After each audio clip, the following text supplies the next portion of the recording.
السلام علیکم۔ کیا ستارے واقعی ہماری قسمت کا حال بتاتے ہیں کہ کسی کا برڈ اس کی زندگی بدل سکتا ہے؟ آج کے دور میں ہر دوسرا ہاروسکوپ پڑھتا ہے، لیکن اسلام اس بارے میں کیا کہتا ہے؟ چلیے جانتے ہیں اس ویڈیو میں۔ علم نجوم کیا ہے؟ علم نجوم یا ایسٹرولوجی ایک ایسا نظریہ ہے جس میں کہا جاتا ہے کہ ستارے، سیارے اور فلکی نظام انسان کی شخصیت، قسمت اور مستقبل پر اثر انداز ہوتے ہیں۔ لوگ برج یا ہاروسکوپ پڑھتے ہیں، جیسے برج حمل، برج ثور، برج جوڑا وغیرہ۔ قرآن و حدیث کی روشنی میں علم نجوم۔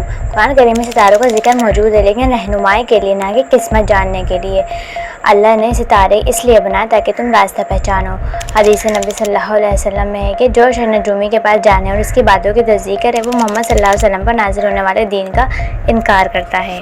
علم نجوم کے خطرناک اثرات۔ یہ عقیدہ توحید کے خلاف ہے، کیونکہ قسمت صرف اللہ کے ہاتھ میں ہے۔ نجومی کا کہنا ہے کہ کل تمہیں نقصان ہوگا یا محبت میں کامیابی ہوگی، اللہ کی تقدیر کو چیلنج کرنا ہے۔ بعض اوقات لوگ ان باتوں پر اتنا یقین کرنے لگتے ہیں کہ وہ نماز، دعا اور توکل کو چھوڑ دیتے ہیں۔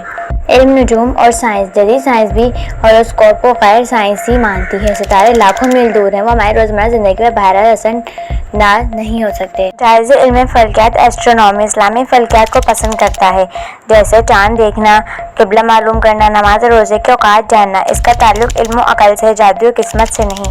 اگر کسی نے پہلے علم نجوم میں دلچسپی لی ہو، توبہ کا دروازہ کھلا ہے۔ ایسے تمام افکار کو چھوڑ کر اللہ پر مکمل بھروسہ کرنا چاہیے۔ قرآن پڑھیں، استخارہ کریں اور اپنا تعلق اللہ سے مضبوط بنائیں۔ یاد رکھیے، ہمارا مستقبل ہمارے اعمال سے بنتا ہے، نہ کہ ستاروں سے۔ اسلام ہمیں سکھاتا ہے کہ صرف اللہ پر بھروسہ کریں، دعا کریں اور محنت کریں۔ علم نجوم کو چھوڑیں اور توکل کریں صرف رب کائنات پر۔